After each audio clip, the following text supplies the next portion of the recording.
Hello, I'm 킬리언 Murphy, and this is the behind the scenes of my 롤링스톤 UK cover shoot.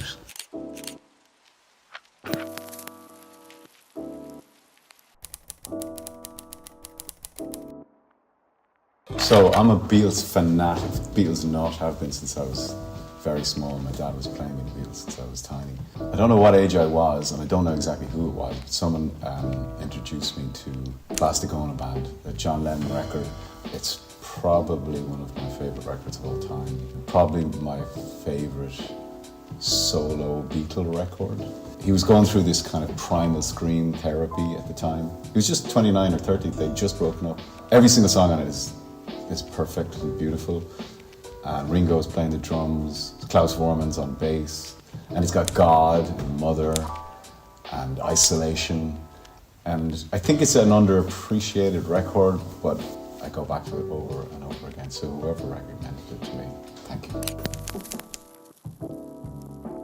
Right now I'm shooting an adaptation of Small Things Like These by Claire Keegan. It's a very beautiful, small novella, and very, very moving.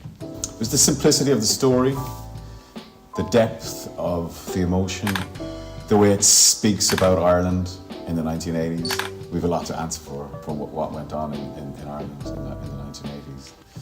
Well, the Catholic Church have a lot to answer for what went on in the 1980s. And it's a beautiful, simple story. And I feel very thrilled and honoured to be actually adapting for the screen. It's been adapted by my good pal, Enda Walsh. So we're shooting that right now. And then the other book I would recommend is Shy by Max Porter. So you can read both of these books in an afternoon. That's the beauty of them. And Shy is about this kid in the 90s who's into drum and bass. He's in this institution for boys. And it's just full of compassion, beautifully, beautifully written, and it'll break your heart. Both those books will break your heart. I like books that break your heart.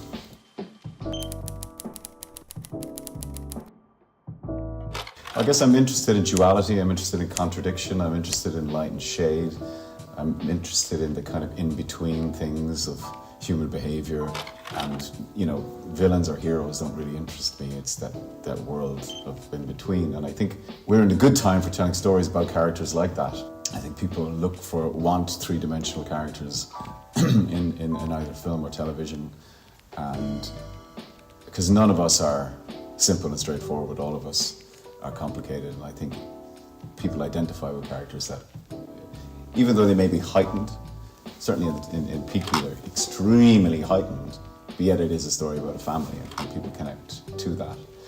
So yeah, complexity is essential in storytelling, I think, and in character. Christopher Nolan. What can I say about Chris? He changed my life, professionally and creatively. I've known him for about 20 years now. We've made 6 films together. I think you can use the word genius when it comes to Chris Nolan. I think he is that. He's a very singular, one-in-a-million filmmaker, and I feel really lucky to have worked with him over all these years. And again, going back to the last question, he makes challenging, complex stories that audiences are completely have an appetite for. And he's been doing that and showing that you can make those sorts of films within this sort of blockbuster world, and people will go and see them, and people enjoy being challenged and provoked by his cinema, and he's done that so excellently for